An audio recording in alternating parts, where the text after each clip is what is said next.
Benjamin Netanyahu, Prime Minister.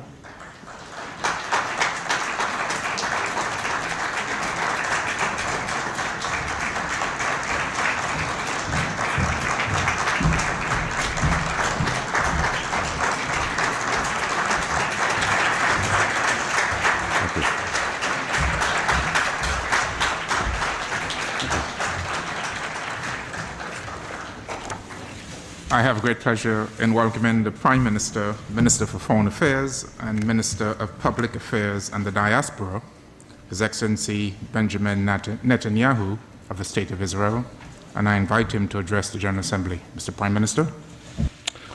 Thank you, Mr. President.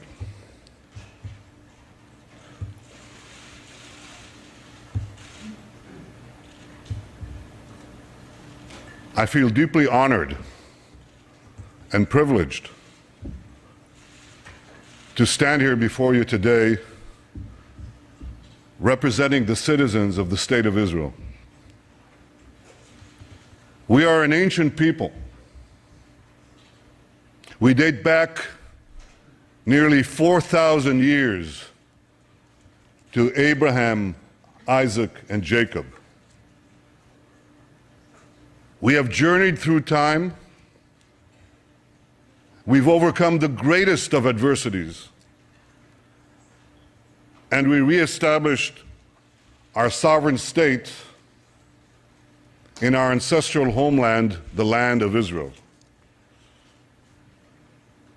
Now, the Jewish people's odyssey through time has taught us two things: never give up hope, always remain vigilant. Hope charts the future. Vigilance protects it. Today, our hope for the future is challenged by a nuclear-armed Iran that seeks our destruction. But I want you to know that wasn't always the case.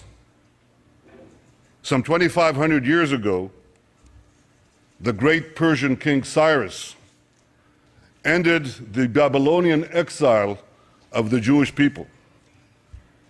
He issued a famous edict in which he proclaimed the right of the Jews to return to the land of Israel and rebuild the Jewish temple in Jerusalem. That's a Persian decree. And thus began an historic friendship between the Jews and the Persians that lasted until modern times. But in 1979, a radical regime in Tehran tried to stamp out that friendship. As it was busy crushing the Iranian people's hope for democracy, it also led wild chants of death to the Jews. Now, since that time, presidents of Iran have come and gone. Some presidents were considered moderates, others hardliners.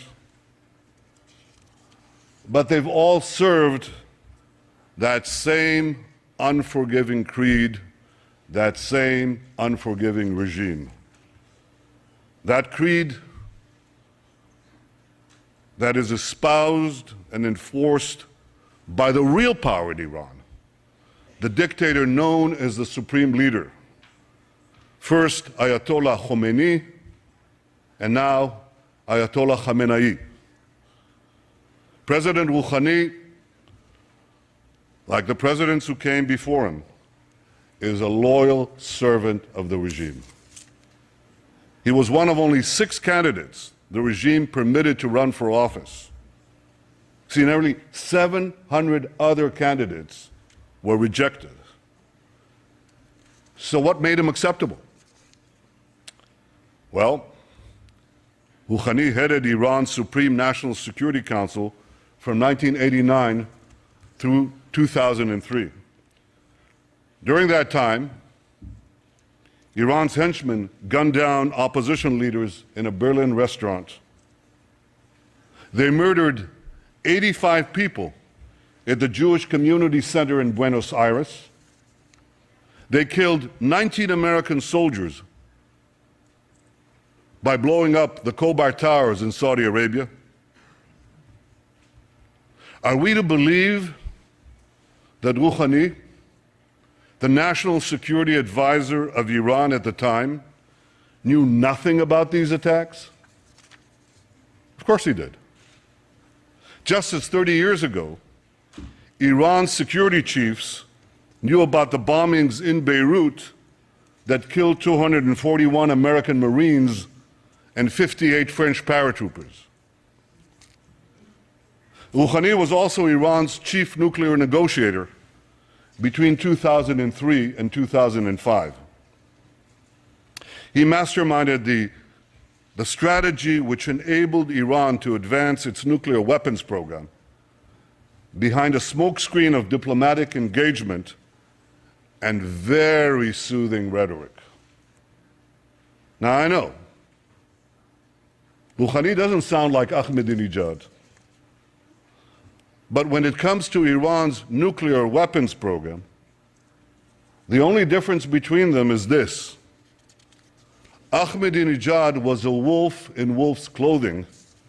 Rouhani is a wolf in sheep's clothing, a wolf who thinks he can pull the wool over the eyes of the international community. Well, like everyone else, I wish we could believe Rouhani's words, but we must focus on Iran's actions. And it's the brazen contrast, this extraordinary contradiction between Rouhani's words and Iran's actions that is so startling. Rouhani stood at this very podium last week and praised Iranian democracy. Iranian democracy, he said. But the regime that he represents executes political dissidents by the hundreds and jails them by the thousands. Rouhani spoke of, quote, the human tragedy in Syria. Yet Iran directly participates in Assad's murder and massacre of tens of thousands of innocent men, women, and children in Syria. And that regime is propping up a Syrian regime that just used chemical weapons against its own people. Rouhani condemned the, quote, violent scourge of terrorism. Yet in the last 3 years alone, Iran has ordered, planned, or perpetrated terrorist attacks in 25 cities in 5 continents. Rouhani denounces, quote, attempts to change the regional balance through proxies.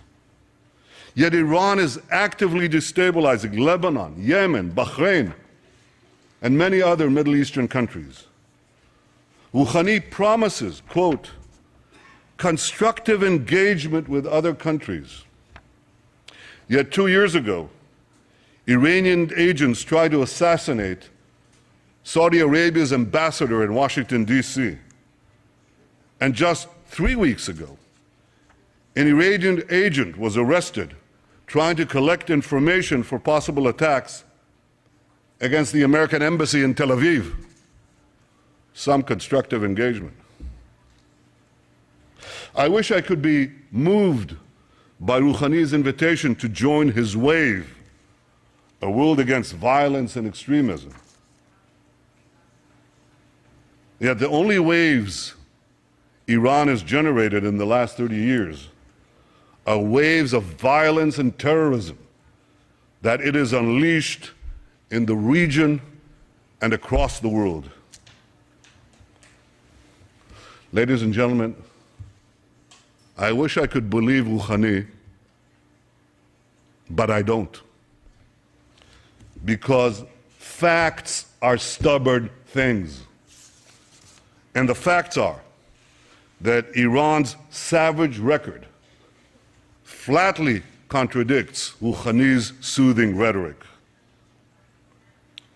Last Friday, Rouhani assured us that in pursuit of its nuclear program, Iran, this is a quote, Iran has never chosen deceit and secrecy. Never chosen deceit and secrecy. Well, in 2002, Iran was caught red-handed, secretly building an underground centrifuge facility in Natanz. And then, in 2009, Iran was again caught red-handed, secretly building a huge underground nuclear facility for uranium enrichment in a mountain near Qom. Rouhani tells us not to worry. He assures us that all of this is not intended for nuclear weapons. Any of you believe that? If you believe that, here's a few questions you might want to ask. Why would a country that claims to only want peaceful nuclear energy, why would such a country build hidden underground enrichment facilities? Why would a country with vast natural energy reserves invest billions in developing nuclear energy?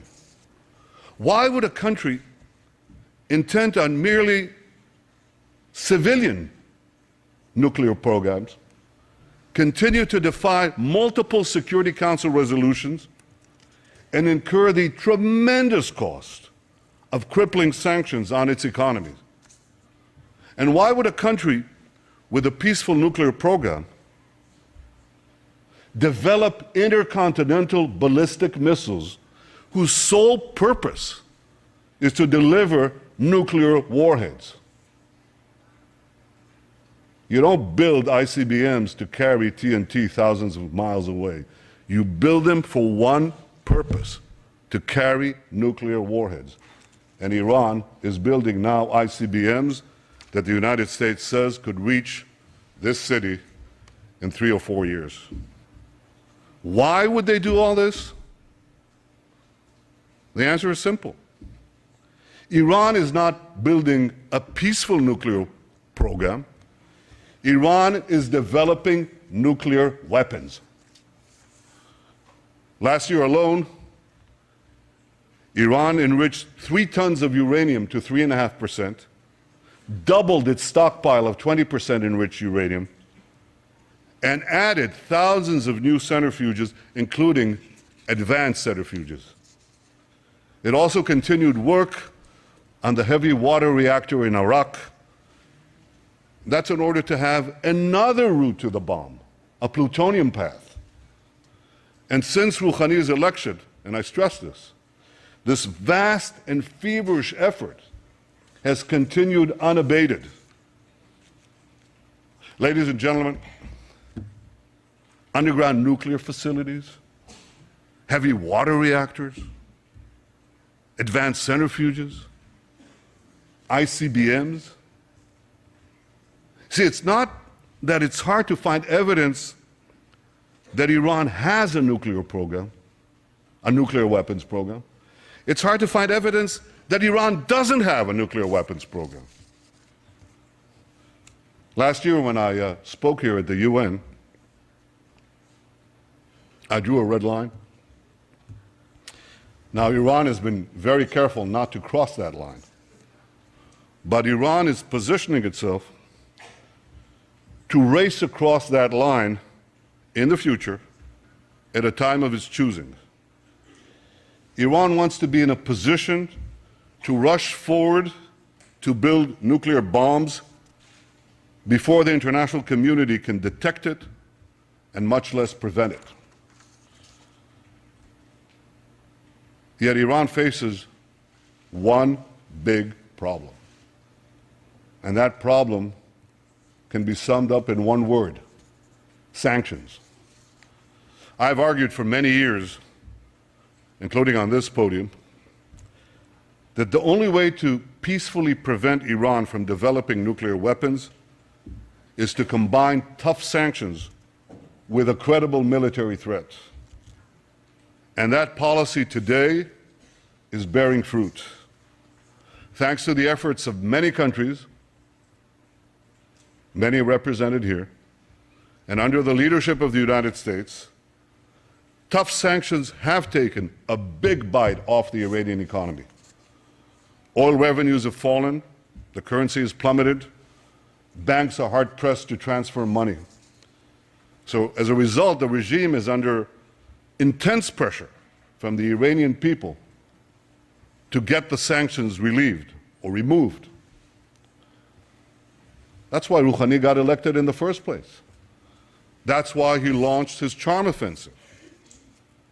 He definitely wants to get the sanctions lifted, I guarantee you that. But he doesn't want to give up Iran's nuclear weapons program in return. Now, here's a strategy to achieve this. First, smile a lot. Smiling never hurts.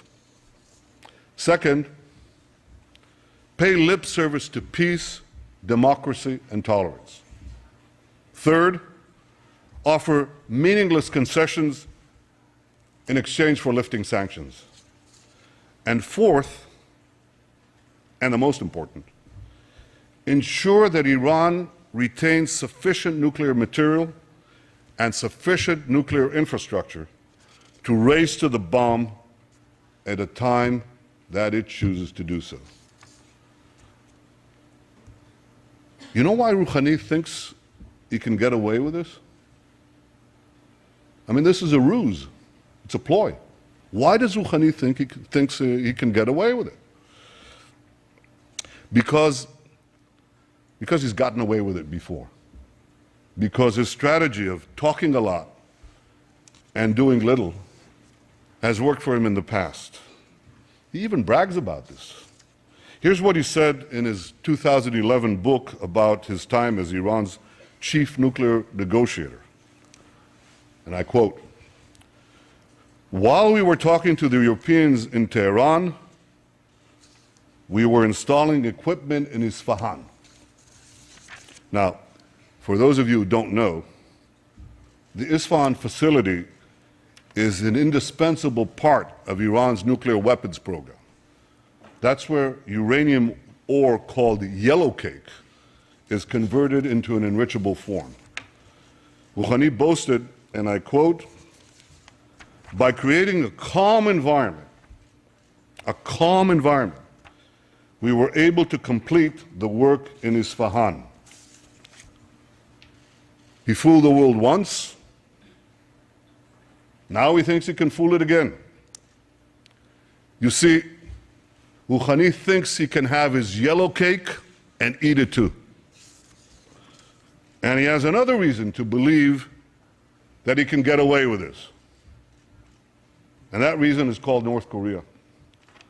Like Iran, North Korea also said its nuclear program was for peaceful purposes. Like Iran, North Korea also offered meaningless concessions and empty promises in return for sanctions relief. In 2005, North Korea agreed to a deal that was celebrated the world over by many well-meaning people. Here's what the New York Times editorial had to say about it.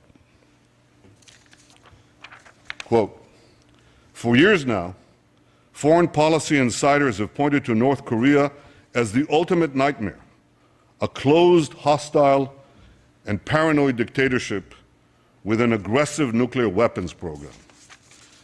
Very few could envision a successful outcome, and yet North Korea agreed in principle this week to dismantle its nuclear weapons program, return to the NPT, abide by the treaty's safeguards, and admit international inspectors. And finally, diplomacy, it seems, does work after all."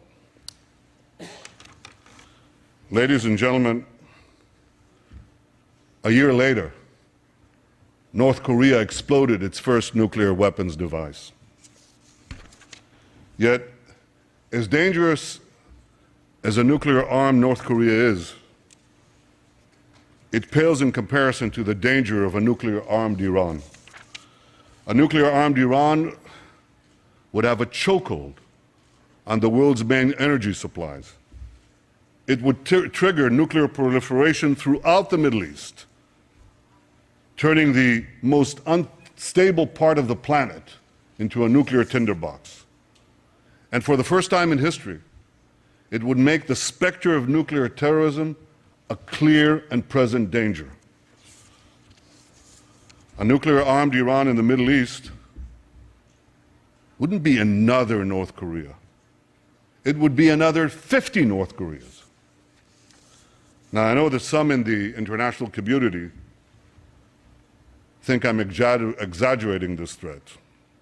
Sure, they know that Iran's regime leads these chants, death to America, death to Israel, that it pledges to wipe Israel off the map. But they think that this wild rhetoric is just bluster for domestic consumption. Have these people learned nothing from history? The last century has taught us that when a radical regime with global ambitions gets awesome power, sooner or later, its appetite for aggression knows no bounds. That's the central lesson of the 20th century. And we cannot forget it. The world may have forgotten this lesson. The Jewish people have not. Iran's fanaticism is not bluster. It's real. This fanatic regime must never be allowed to arm itself with nuclear weapons. I know that the world is weary of war. We in Israel, we know all too well the cost of war. But history has taught us that to prevent war tomorrow, we must be firm today. This raises the question, can diplomacy stop this threat? Well, the only diplomatic solution that would work is one that fully dismantles Iran's nuclear weapons program and prevents it from having one in the future. President Obama rightly said that Iran's conciliatory words must be matched by transparent, verifiable, and meaningful action. And to be meaningful, a diplomatic solution would require Iran to do 4 things. First, cease all uranium enrichment. This is called for by several Security Council resolutions. Second, remove from Iran's territory the stockpiles of enriched uranium. Third, dismantle the infrastructure for a nuclear breakout capability, including the underground facility at Qom and the advanced centrifuges in Natanz. And 4, stop all work at the heavy water reactor in Iraq aimed at the production of plutonium. These steps would put an end to Iran's nuclear weapons program and eliminate its breakout capability. There are those who would readily agree to leave Iran with a residual capability to enrich uranium. I advise them to pay close attention to what Rouhani said in a speech to Iran's Supreme Cultural Revolutionary Council. This was published in 2005. I quote, here's what he said. A country that could enrich uranium to about 3.5% will also have the capability to enrich it to about 90%. Having fuel cycle capability virtually means that a country that possesses this capability is able to produce nuclear weapons. Precisely. This is why Iran's nuclear weapons program must be fully and verifiably dismantled. And this is why the pressure on Iran must continue. So here's what the international community must do. First, keep up the sanctions. if Iran advances its nuclear weapons program during negotiations, strengthen the sanctions. Second, don't agree to a partial deal. A partial deal would lift international sanctions that have taken years to put in place in exchange for cosmetic concessions that will take only weeks for Iran to reverse. Third, lift the sanctions only when Iran fully dismantles its nuclear weapons program. My friends, the international community has Iran on the ropes. If you want to knock out Iran's nuclear weapons program peacefully, don't let up the pressure. Keep it up. We all want to give diplomacy with Iran a chance to succeed. But when it comes to Iran, the greater the pressure, the greater the chance. 3 decades ago, President Ronald Reagan famously advised, trust but verify. When it comes to Iran's nuclear weapons program, here's my advice. Distrust, dismantle, and verify. Ladies and gentlemen, Israel will never acquiesce to nuclear arms in the hands of a rogue regime that repeatedly promises to wipe us off the map. Against such a threat, Israel will have no choice but to defend itself.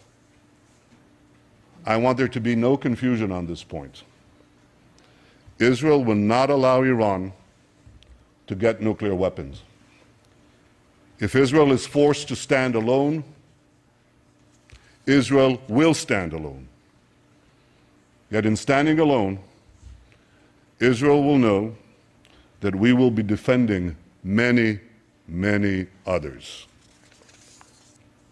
The dangers of a nuclear-armed Iran and the emergence of other threats in our region have led many of our Arab neighbors to recognize, finally recognize, that Israel is not their enemy. And this affords us the opportunity to overcome historic animosities and build new relationships, new friendships, new hopes.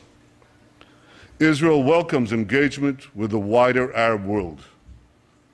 We hope that our common interests and common challenges will help us forge a more peaceful future.